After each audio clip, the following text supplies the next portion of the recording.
Hello, YouTube friends. This is Dr. Teresa again. Good to see you. You might remember that originally I started making these videos with the intention of acquiring dwarf seahorses, and one of the reasons for that was I didn't have the physical space in my home to have a bigger aquarium for the larger seahorses. And if you've watched some of the previous videos, you've seen I had the fortune of acquiring a very inexpensive larger aquarium that will fit in a space that I have in my home, which will be a very strategic place for setting up a seahorse aquarium. So I'm going to flip the camera, and you're looking at some office space in my home, and you'll see right here there is a little bit of floor space, and the aquarium that I purchased is a tall aquarium with a stand, and it will fit in here very nicely with some space.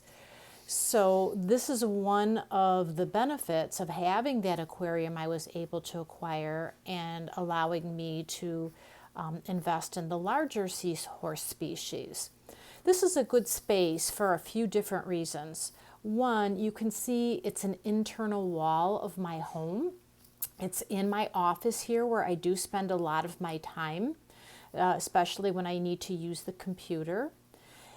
The part that makes it nice about it being an internal wall, meaning that it is not a wall that is facing the outside of the house, the temperature in this area is going to be a lot more stable than if I used an outside wall, which is really important for seahorses because you want to have as constant of a temperature for them as possible. Another reason that this wall is a good space is if I show you over here on the floor nearby, there is a vent. And that space in particular would not be good because, as we know, vents tend to have the most dramatic temperature changes, whether we're using air conditioning or heating to influence the temperature of the house.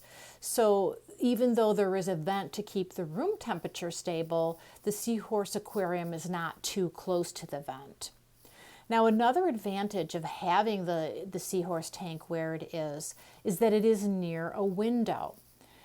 This is important because the location of the seahorses will allow them to receive some natural sunlight indirectly, and they may even get a little bit into the aquarium. I like this because, first of all, the tank is not right in front of the window or directly in front of the window, so the sunlight will not be influencing very much the temperature of the water.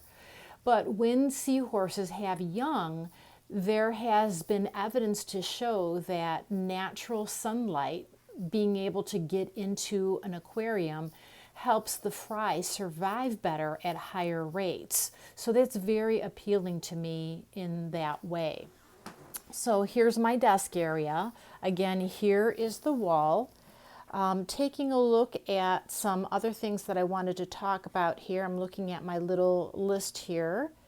Another reason that this is a good space for me in my home, this room is well used, the paint is old, and if you're not familiar with keeping saltwater aquariums, you're going to have to expect there's going to be salt spray on the wall.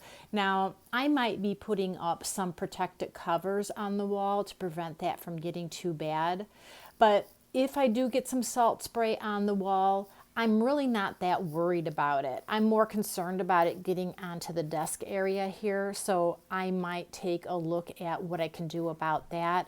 But again, it's just a location where I'm really not that concerned about how much salt spray gets onto the wall. And then one other reason why this is a really good spot to have the aquarium in my house is the visibility. As I mentioned, I spend a lot of time at my desk, especially when I'm working on the computer. And then having the aquarium right here is ideal because one of the purposes of having seahorses is because we enjoy looking at them. They're so fascinating and fun to watch, and they'll be very convenient up high enough where I can just glance over when I need to take a peaceful break from whatever I'm working on, and I could just enjoy them. So this is just a short video helping you determine the best place to set up your aquarium for your seahorses. So whether you have a mobile home, an apartment, or a single standing dwelling, all of these suggestions, if you can make them happen, are good things to consider before you set up your seahorse aquarium and determine where you're going to locate it. Thank you so much for joining me today. I look forward to seeing you next time. Bye-bye.